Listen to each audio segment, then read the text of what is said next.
as the -1 emitters, we should not brave the impact of emissions realized by others without even the tools to finance resilience. Without climate justice, there can be no real resilience.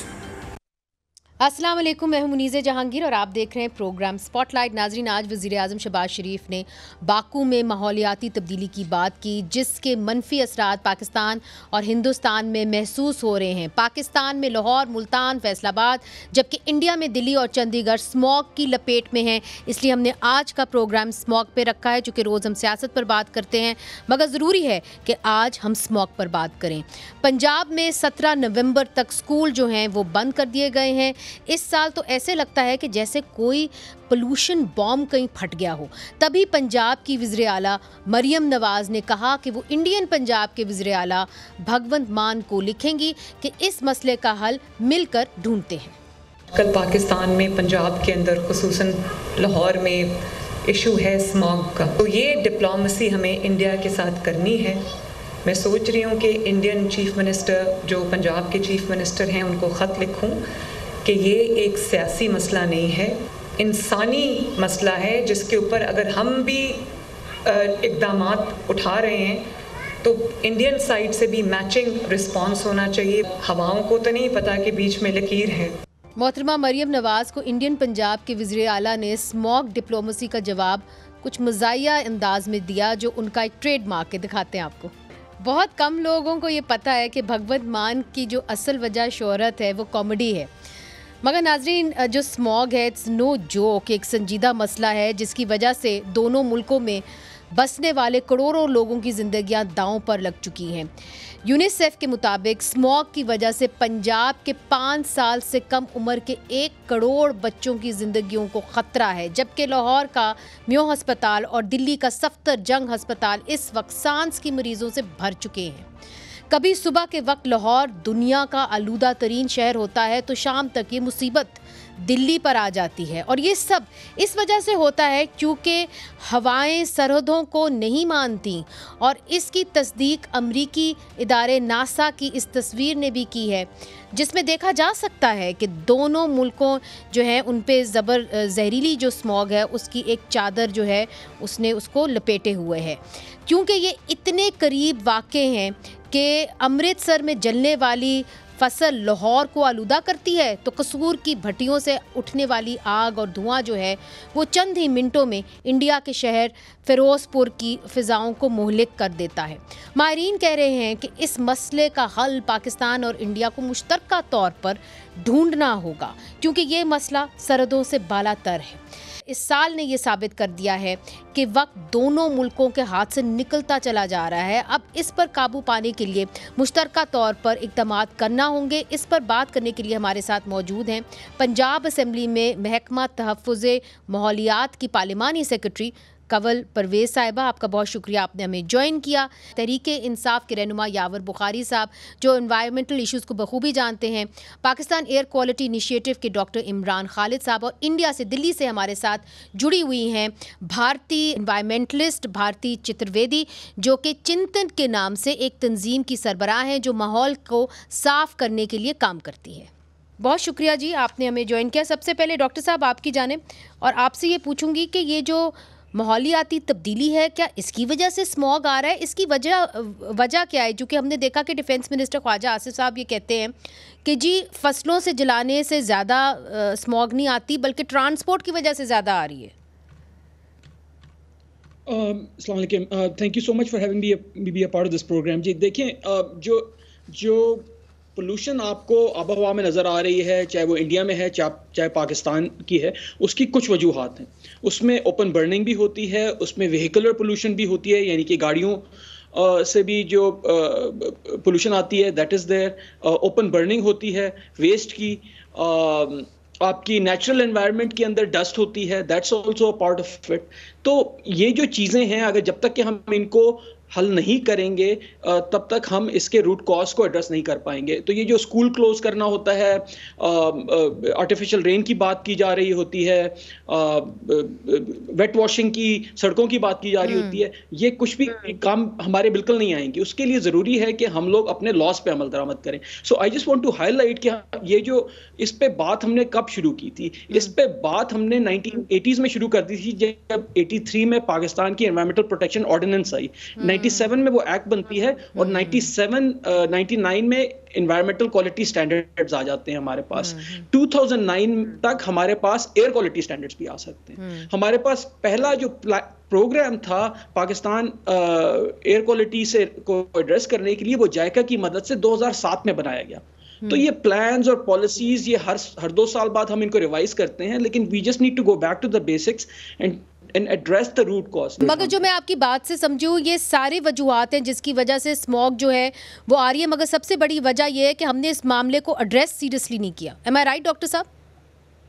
This is 100% correct. All right. This is misgovernance on our part. All right, Bharti साहिबा, over to you. Hindustan से एक इसका मौक़िफ़ लेना बहुत ज़रूरी है। क्या यही वजह है कि पाकिस्तान ने भी इस मामले को एड्रेस नहीं किया, हिंदुस्तान ने भी इस मामले को एड्रेस नहीं किया? क्योंकि आपकी भी जो सिटीज़ हैं, इंडिया होगी, चंडीगढ़ हो गई, वो भी धुंध की या स्मॉग की लपेट में हैं।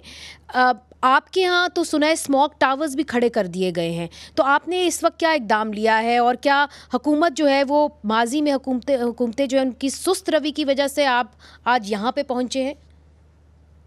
हम लोगों के यहाँ काफ़ी सारे लॉज आए हैं। एनकैप, द नेशनल, उन्होंने 131 नॉन अटेनमेंट सिटीज़ किए हैं, बहुत पैसे दिए हैं।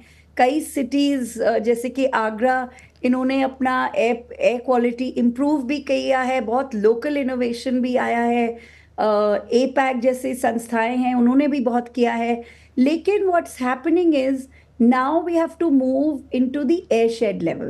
तो हमारे we have several airshed types, 3 big airsheds, but within that there would be about 8 more airsheds.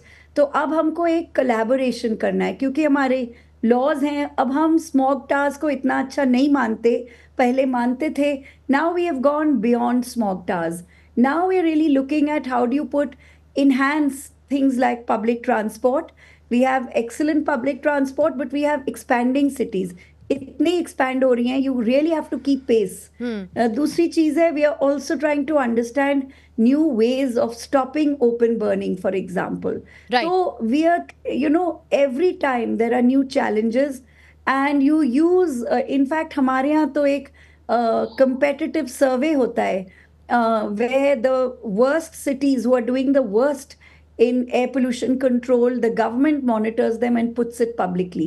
And so there's a lot of competition के हम States के दरमियान कुछ cities हुई हैं, it's relatively new, just 4 years old, and some cities are struggling like Delhi.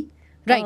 We are really struggling at this point. नहीं, मगर भारती, मुझे याद है कि केजरीवाल साहब ने and fabulous good initiatives in previous years. आम आदमी पार्टी की तरफ से केजरीवाल साहब ने कुछ साल पहले बड़े अहम स्टेप्स उठाए थे, मगर जो आपकी रिसर्च हुई है उसमें आपको क्या नज़र आया है कि ट्रांसपोर्ट से ज़्यादा स्मॉग बनती है या कि फसलों की बाकियात के जलाने से ज़्यादा स्मॉग बनती है? वजह क्या है इसकी? वेल बेसिकली हमारे यहाँ 2-3 कारण हैं। ये तो सिर्फ 3 हफ्ते की प्रॉब्लम है, पराली जो जलती है, और वो मैक्सिमम 20% होती है। हमारे यहाँ एक तो ये प्रॉब्लम है कि ठंड बहुत होती है, और जिस तरीके से विंड ब्लो करती है, तो हमारे यहाँ ठंड और एयर पोल्यूशन और विंडी नहीं होती कई बार विंटर में, तो हमारे यहाँ एक ब्लैंकेट हो जाता है, ये एयर पोल्यूशन की चादर जिसको आपने पहले बोला था, तो हम उसमें ही फंस जाते हैं।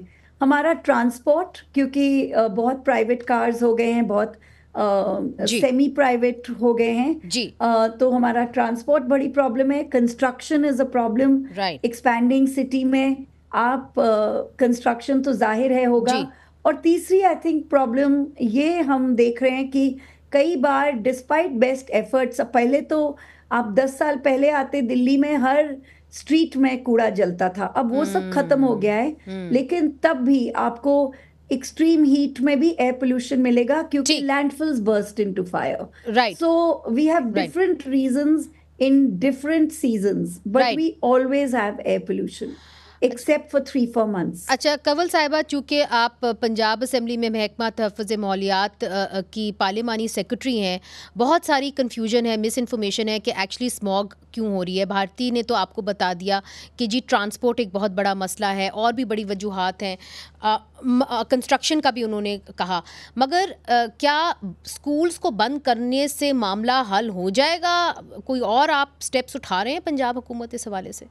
देखें, हमने स्मोक मिटिगेशन प्लान पहली दफ़ा दिया और उसके ऊपर बाकायदा इम्प्लीमेंटेशन की भी पूरी कोशिश की तमाम डिपार्टमेंट्स को। जस्ट लाइक हम स्टबल बर्निंग की बात करते हैं तो हमने महकमा ज़राअत को ऑन बोर्ड लिया, हमने ट्रैफिक को, पुलिस को ऑन बोर्ड लिया, हमने इंडस्ट्री को ऑन बोर्ड लिया, हमने भट्टों की जिगजैग टेक्नोलॉजी को देखा, सब चीज़ें। अब रही बात ये कि गवर्नमेंट तो अपने तौर पर ज़ीरो टॉलरेंस पे काम कर रही है, और बच्चों को छुट्टियाँ देना, बच्चों को छुट्टियाँ देने से स्मोक ख़त्म नहीं हो जानी थी, लेकिन बच्चों की ज़िंदगी, उनकी सेहत और स्मोक की एमिशन से उन्हें बचाना हमारी अवलीन तरजीह। मगर जब आप कहती हैं ज़ीरो टॉलरेंस, तो ज़ीरो टॉलरेंस से क्या मुराद है कंवल साहिबा आपकी? स्पेसिफिक चीज़ें बताएं। जिस तरह भारती ने कहा ना कि जी हमने स्टबल बर्निंग बंद कर दी या भट्टों पे, आप कुछ हमें स्पेसिफिक चीज़ें बता सकती हैं?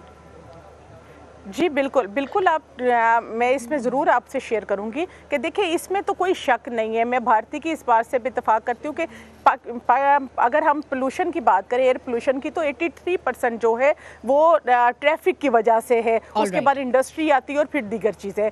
तो इसमें जो है हमने देखिए हमने हर सेक्टर में काम किया।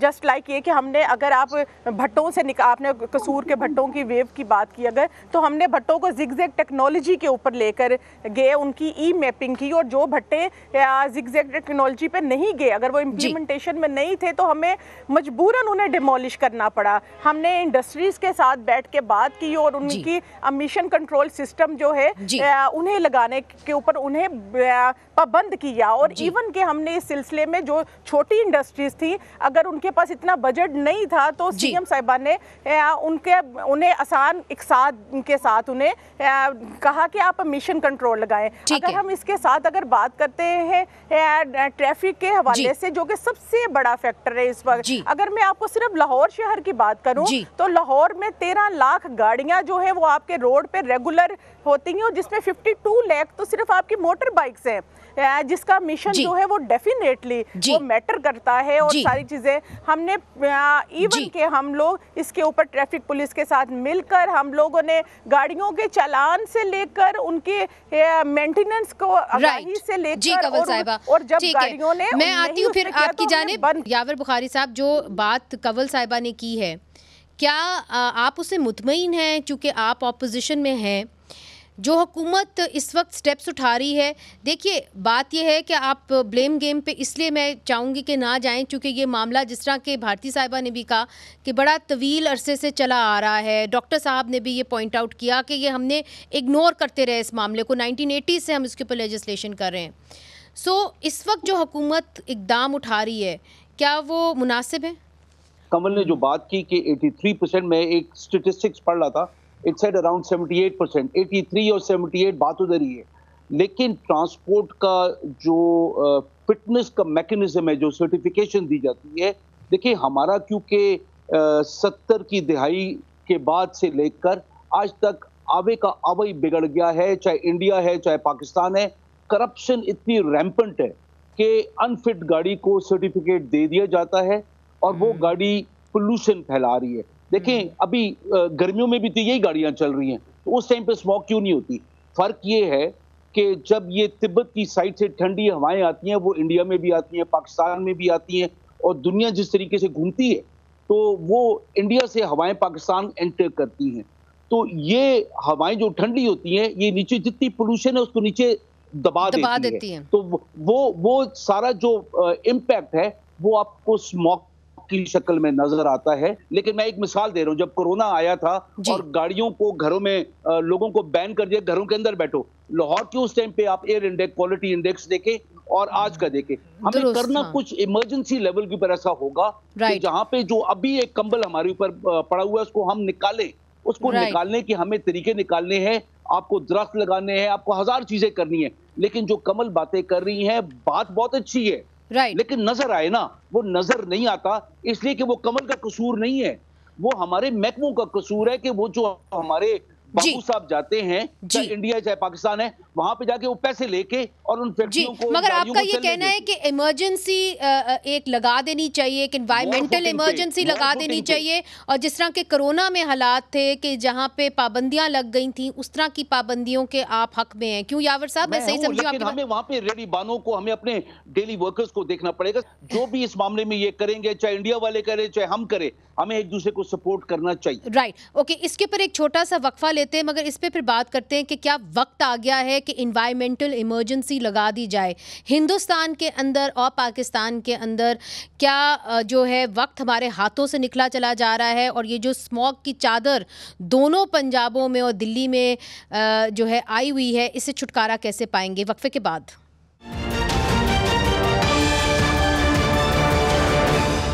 वेलकम बैक नाजरीन। बहुत ही इंपॉर्टेंट टॉपिक, हम स्मॉग के बारे में बात कर रहे हैं, जिसने पंजाब को और हिंदुस्तान के पंजाब को, दिल्ली को इस वक्त लपेटा हुआ है।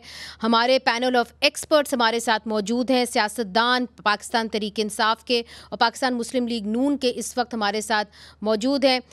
डॉक्टर इमरान साहब, आपने ब्रेक से पहले ये बात कही कि कई अरसे से हम इसके ऊपर कानून साजी कर रहे थे, मगर किसी भी हुकूमत ने इस मामले को सीरियसली नहीं लिया।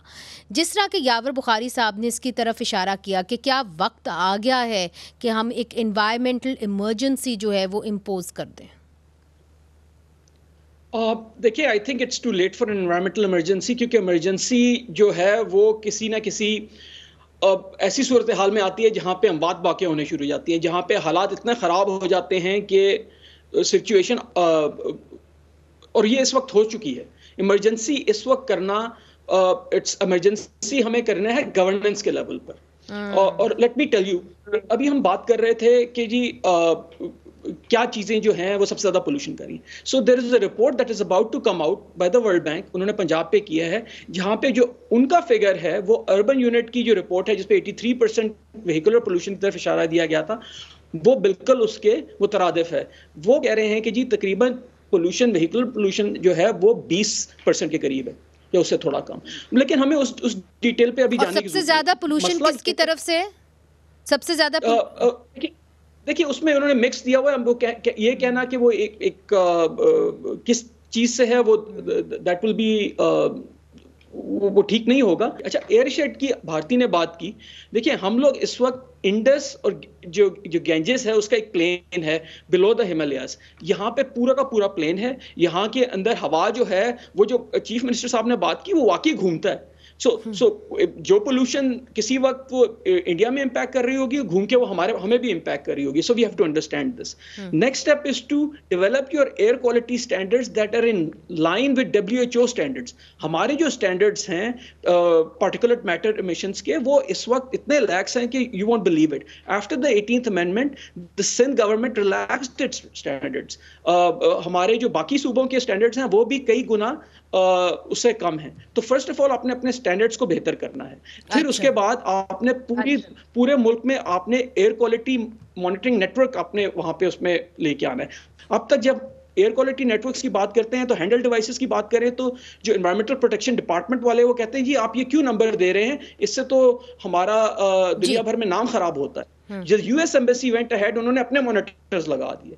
तो कहने का ये मकसद है कि इस वक्त हम अपनी अना का मसला बनाया हुआ है, ना कि हमने उन बच्चों की जो कि इससे वाकई इफेक्ट हो रहे हैं। अच्छा, मगर डॉक्टर साहब एक बात क्लियर कर दीजिए कि ये जो कहते हैं कि जी स्मॉग जो इंडिया से आ रही है, चूंकि फसलें जलाई जा रही हैं तो वहां से फिर गंदी हवा हमारी तरफ आ रही है, ये दुरुस्त है कि नहीं है? Does that add to the smog और नॉट? देखिए, it's just like if somebody smoking room, तो एक कोने से दूसरे कोने तक जाएगा, लेकिन अगर वो दूसरे कोने में भी एक बंदा कोई स्मोक कर रहा है तो वो it will go around. That's the concept of air shed. वो हवा ने जाना है। लेकिन ये कह देना कि ये इंडिया की वजह से है and ignoring our own causes, वो ठीक नहीं होगा। इस वक्त हमें जो अपने मुल्क में डेवलपमेंट स्ट्रेटजी है, हमारी डेवलपमेंट ट्रेजेक्टरी पे फोकस करना है। हमारे यहाँ हाईवेज बन रही हैं, हमारे यहाँ हम लोग पब्लिक ट्रांसपोर्टेशन से हट चुके हुए हैं, हमारे यहाँ इस्लामाबाद कितना एक्सपेंड कर गया हुआ है। This all alludes to this. ठीक है, राइट, राइट, कुछ और करते हैं। राइट। भारती साहिबा, यू हर्ड डॉक्टर साहब, डॉक्टर इमरान क्या कह रहे थे, और उन्होंने कहा कि इन्वायरमेंटल, हमारे जो इन्वायरमेंटल लॉज हैं या स्टैंडर्ड्स हैं, हमने उनको काफ़ी नरम कर दिया, लैक्स कर दिया जब 18वीं तरमीम आई। आप तो पाकिस्तान को अच्छी तरीके से जानती हैं, आप यहाँ पे रही भी हुई हैं। मुझे ये बताइए कि हिंदुस्तान में क्या हर जो स्टेट है उसकी अपनी इन्वायरमेंटल इंडेक्स है, और आप लोगों ने क्या इन्वायरमेंटल इंडेक्स को भी लैक्स रखा हुआ है जिसकी वजह से दिल्ली के अंदर, चंडीगढ़ के अंदर ज़्यादा आलूदगी है? नहीं, हमने हमारा थोड़ा अलग सिस्टम है एयर पोल्यूशन को लेके, क्योंकि हमारे मल्टी टियर्ड सिस्टम है। तो जैसे हमारा नेशनल क्लीन एयर प्लान जो 2019 में शुरू हुआ था, उसके लिए 10,000 करोड़ इंडियन रुपीस दिए गए हैं, एंड दूसरे बजट से और भी आए हैं। तो पहले तो हमने सबसे पोल्यूटेड सिटीज़ जो हैं 131 इंडिया में आइडेंटिफाई करी गई हैं, तो उनको बहुत सारे रिसोर्सेज दिए गए हैं कि आप डिसाइड करिए कि आपको कौन सी चीज़ में इम्पैक्ट लाना है। तो सबसे ज़्यादा मेजॉरिटी लोगों ने डस्ट मिटिगेशन पे फोकस किया है। उसके अलावा हम लोग के क्लीन एयर प्लान्स होते हैं, तो ये क्लीन एयर प्लान्स बनाए जाते हैं अलग अलग स्टेट्स में और सिटीज़ में। इंडिया में कई जगहों में, and it's a gendered problem, कि women used to use a lot of biomass to cook. तो वो इंडोर एयर पोल्यूशन भी होता है और आउटडोर एयर पोल्यूशन और डिफॉरेस्टेशन। तो उज्ज्वला योजना में you can get a LPG gas highly subsidized. Delhi के अंदर इतनी ज़्यादा आलूदा जो है गंदी हवा जो है आई है, स्मॉग आई है, इसकी क्या वजह है? क्या ट्रांसपोर्ट आपकी ज़्यादा हो गई है, पब्लिक ट्रांसपोर्ट कम हो गई है, कंस्ट्रक्शन ज़्यादा हो गई है, इसकी क्या वजह है? हमारी 2-3 वजहें हैं। एक तो है कि पब्लिक ट्रांसपोर्ट जितनी भी अच्छी है, आबादी बहुत बढ़ गई है, तो एक तो वो है। दूसरी चीज़ हमारी क्या है कि हमारे नेबरहुड में, जैसे गुड़गांव में जो बिल्कुल बगल में है, we don't have very good public transport, that is still being developed. एक मेट्रो है, बसेस कम है। तो दूसरी चीज़ क्या है हमारे यहाँ कि there is a huge amount of small construction that is happening. So that is another problem. And I think one thing, Indo-Gangetic Plains तो खालिद भाई ने बोला ही है, but कुछ cities ऐसी होती हैं जो they turn very cold and then they just get a blanket from everywhere else. और इसीलिए हमारा जो मकसद ये है कि let us work on an airshed model, क्योंकि दिल्ली चाहे जितना अच्छा बन जाए, एनसीआर नेशनल कैपिटल रीजन जितना भी अच्छा बढ़ जाए, क्लीन एयर नहीं मिलेगी जब तक we don't work with everybody. This is a societal problem. Right. That's what it is. और यही मेरा अगला सवाल है कि क्या एक मुश्तरका पॉलिसी की अब ज़रूरत है? चूँकि हिंदुस्तान और पाकिस्तान जो है, आपको अच्छा या बुरा लगे, वी शेयर अ बॉर्डर, और ये एक हकीकत है जिसको हम झुठला नहीं सकते। और हमारे इस वक्त जो ताल्लुकात हैं वो बड़े तल्ख हैं। हाई कमिश्नर्स दोनों साइडों पे नहीं हैं, सफारती ताल्लुकात मुकम्मल तौर पर बहाल नहीं हुए हैं। मगर क्या अब वक्त आ गया है, जिस तरह वज़ीर आला मरीम नवाज़ साहिबा ने कहा कि भारतीय पंजाब के साथ भी काम करना होगा? क्या हमारे सियासतदान इसके लिए तैयार हैं? पूछेंगे हम पार्लिमानी सेक्रेटरी कंवल परवेज़ साहिबा से और यावर बुखारी से वक्फे के बाद। वेलकम बैक नाजरीन। स्मॉग के ऊपर हमने ये ख़ास प्रोग्राम रखा है क्योंकि स्मॉग ने पंजाब को और हिंदुस्तान के पंजाब को और दिल्ली को लपेट में लिया हुआ है। हमारे साथ है पार्लिमानी सेक्रेटरी कंवल परवेज़ साहिबा, पाकिस्तान तहरीक इंसाफ की भी तर्जुमानी कर रहे हैं यावर बुखारी साहब।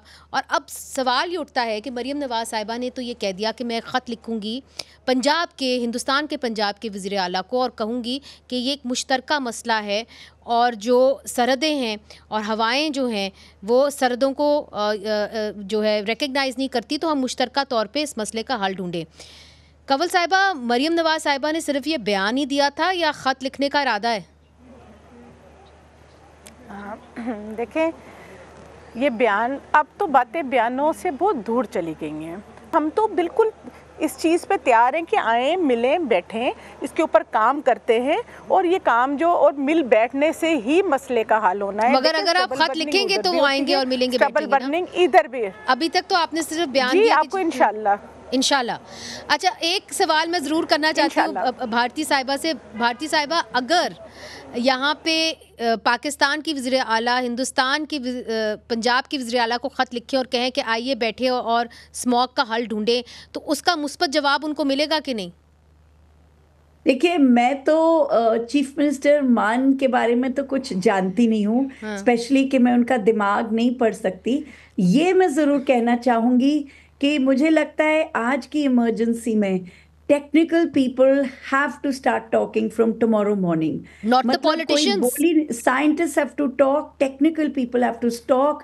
मतलब वो ही नहीं हो रहा। That is the number one. Doctors have to talk. वो ही नहीं हो रहा। How will we save lives? Right, but what about the politicians? Should they talk or not? Will they be willing to talk or not? The technical conversation has to start first. Right now. You don't need politicians for that. Why are we waiting? अच्छा, now that is a very important point that you bring. मगर यावर बुखारी साहब, बात यह है कि politicians जब आपस में बात नहीं करेंगे तो फैसिलिटेट कैसे होंगे? यहाँ पे तो हम एक दूसरे को वीज़ा देने के लिए तैयार नहीं है, तो बातचीत कैसे होगी? एक टेबल पे आके कैसे बैठेंगे? तो पॉलिटिशियंस की अप्रूवल बीच में होनी जरूरी होती है, बिकॉज गवर्नमेंट रन तो वो करते हैं ना। And I agree with Bharati कि वो कल सुबह नहीं, they should have done it yesterday. मगर यावर बुखारी साहब, कता कलामी माफ, मगर अगर वो इस पे बात करें हिंदुस्तान के साथ, तो फिर आप कहेंगे जो मोदी का यार है वो गद्दार है, गद्दार है। नहीं, देखिए, ये जो बातें हैं ना, ये और कॉन्टेक्स्ट में हुई थी। बगैर वीजे के एक को अपने घर बुलाया जाए और फिर जो कुछ भी हुआ वो बात की बात है ना, वो कॉन्टेक्स्ट अलग है। अभी हम दोनों चीजों को मिक्स ना करें। अभी आपने पहले कहा था कि आप यहाँ पे कोई कॉन्फ्रंटेशन की बात नहीं होनी चाहिए, एक कॉमनैलिटी की बात हो। तो वो कॉमनैलिटी पे मैं रह रहा हूँ। वो मोदी का जो यार है, गद्दार है वो बिल्कुल है, मैं कहता हूँ। लेकिन ये जब इंसानी जान का मसला होगा, वहां पे अगर मोदी भी होगा और उसको खून की जरूरत पड़े और हमारे अस्पताल में आया हो, तो हमारे पाकिस्तानी खून देंगे। डॉक्टर इमरान साहब, आपने यावर बुखारी साहब की बात सुनी। उन्होंने कहा कि अब पॉलिटिशियंस का इंतजार नहीं करना चाहिए। मगर ये कहना तो बहुत आसान है, मगर इवेंचुअली अगर आप लोगों ने बात करनी है, अगर आपने और भारती ने मिलके एक सोल्यूशन ढूंढना है, तो आपको बात करनी होगी। उसके लिए आपको मिलना पड़ेगा। उसके लिए आप मिलने दुबई जाएंगे, मुझे ऐसा लग रहा है। पाकिस्तान और हिंदुस्तान का मसला हल ढूंढने के लिए आप दुबई जाएंगे। मुनज़्ज़ा, एक सेकंड के लिए सिर्फ आई सेड के पॉलिटिशियंस का नॉड होना जरूरी है, लेकिन ये चीज शुरू हो जानी चाहिए थी। इसके अंदर कोई इशू नहीं है। पॉलिटिशियंस का होना फिर जरूरी है? नहीं, उनकी नॉड होना जरूरी है कि गवर्नमेंट रन वो कर रहे हैं ना। तो वो अगर कल पॉलिटिशियंस एक टेक्निकल, मैं डॉक्टर साहब कल इंडिया चले जाएं, भारती के साथ बैठ के डिस्कशन करें, और मैं बोलूंगा कि यार ये तो इजाजत नहीं ली, नॉड होना जरूरी है, ठीक है, और नॉड देना चाहिए फौरन। राइट। डॉक्टर इमरान साहब, चूंकि आप इन इश्यूज के ऊपर काम करते हैं, कितनी अंडरस्टैंडिंग है पॉलिटिशियंस की, पॉलिसी मेकर्स की, कि जी हमें इसके ऊपर बैठ के काम करना होगा और उसके लिए दोस्ती करनी होगी, उसके लिए वीज़े देने होंगे? आई थिंक ये वाली जो चीज़ है, इसका अहाता हमने कर लिया है, और इस पे जो चीफ मिनिस्टर की जो डिस्कशन है और या उनकी स्टेटमेंट है, वो भी इसी तरफ इशारा कर रही है। मसला ये है कि जो हमारे गवर्नेंस के स्ट्रक्चर्स हैं, they do not understand how to address the issue from the ground up in our own country. उसको वो भी फोकस करना है, और साथ साथ इन पैरेलल आपने ट्रांसबाउंड्री इश्यूज पे भी बात करनी है। अनफॉर्चुनेटली इस वक्त बहुत ज्यादा फोकस ट्रांसबाउंड्री लेवल पे हो चुका हुआ है। देखिए, ये कलेक्टिव तरीके से होगा, हमें वी हैव टू लर्न। इस वक्त हमें तो आप कह रहे हैं पहले अपना घर दुरुस्त करो, फिर ट्रांसबाउंड्री इश्यूज के पर जाओ। यही मैं आपकी बात समझी हूँ, मगर इन पैरेलल। अच्छा डॉक्टर साहब, एक सवाल का और जवाब दें। फंड्स की बात होती है ना, अभी भी वज़ीर आज़म जो है वो बाकू के अंदर हैं, उन्होंने बात की कि जी क्लाइमेट फ़ंड एक होना चाहिए। तो क्या मुमकिन है कि हिंदुस्तान और पाकिस्तान मिलके एक फ़ंड जो है वो करें स्मॉग के खात्मे के लिए? अगेन देखिए जी, वो क्लाइमेट चेंज के लिहाज से जो फंड की बात की गई थी, वो पहले भी होती रही है। $100 बिलियन का वादा किया गया था इंटरनेशनली, वो कभी मटेरियलाइज नहीं हुआ। वहां से फंड्स नहीं आएंगे। इस वक्त अपनी फंडिंग लेकर अपने घर के हालात हम अपने ठीक करना शुरू कर दें, और फिर जो बाकी मादा चीजें रह जाएंगी, then we will come and talk about how to address them. इस वक्त तो हम पाकिस्तान में हमारी फ्यूल की क्वालिटी जो है वो इतनी पुअर है कि वो 80s की दहाई में यूरोप में बंद हो गई थी। इवन इंडिया में वो 2009 में they went to Euro 4 and Euro 5 and Euro 6। हमारे यहाँ यूरो टू फ्यूल स्टैंडर्ड मिल रहा है, हमारी गाड़ियां they are not roadworthy. I mean these are minor issues, very very depressing facts. Doctor साहब, thank you for bringing them. Bharti साहिबा, last word from you from Delhi. मुझे ये बताइए कि ये समझा जाता है कि आपके वज़ीर आज़म नरेंद्र मोदी किसी भी तरीके से दोस्ती करने के लिए तैयार नहीं हैं, चाहे स्मॉग हो चाहे क्रिकेट हो। क्रिकेट के लिए हम तो आए आपके देश, मगर आपने आने से इनकार कर दिया। चूँकि आप सफारतकारी को एक तरीके से अपने खामंद के ज़रिए थोड़ा बहुत जानती हैं, are they any takers in Delhi for something like a fund और a कोalition to fight against smog? I think there are already several coalitions to fight against smog, and it's not only Delhi. हम जो दिल्ली वाले लोग जहाँ हम यहाँ रहते हैं, हम ये ज़रूर बोलते हैं कि don't put all the focus on Delhi, don't privilege Delhi in a country as big as India. We are so big. तो there are a lot of conversations already that are happening. There are some technical conversations, but the problem is so large. I think if Lahore handles its air pollution well, it's good for Amritsar. If Delhi handles its air pollution well, it's good for Lahore. It's good for everybody. So that's one lens. But I think we are really losing the opportunity for technical cooperation and technical conversations. Right. And that can also have been done online. बहुत शुक्रिया भारती, आपने हमें दिल्ली से join किया। कंवल परवेज़ साहिबा, आपने हमें लाहौर से ज्वाइन किया। यावर बुखारी साहब, आपने भी हमें लाहौर से ज्वाइन किया। डॉक्टर साहब, आपका भी बहुत शुक्रिया, आपने बड़े अहम मामलात के ऊपर जो है हमारी नज़र दौड़ाई। तो नाजरीन, हमें उस दिन का इंतज़ार है जब हमारे सियासतदान जो है वो अपने सियासत से बालातर होके, बाउंड्री से बालातर होके, आवाम का सोच के जो है कोई मुश्तरका हल इस सब कॉन्टिनेंट के लिए, हिंदुस्तान और पाकिस्तान के लिए निकालेंगे। इसलिए चूँकि इस वक्त हमारे लिए वाकई में सांस लेना मुश्किल हो गया है। मुनीज़ जहांगीर को इजाज़त दीजिए। खुदा हाफ़िज़।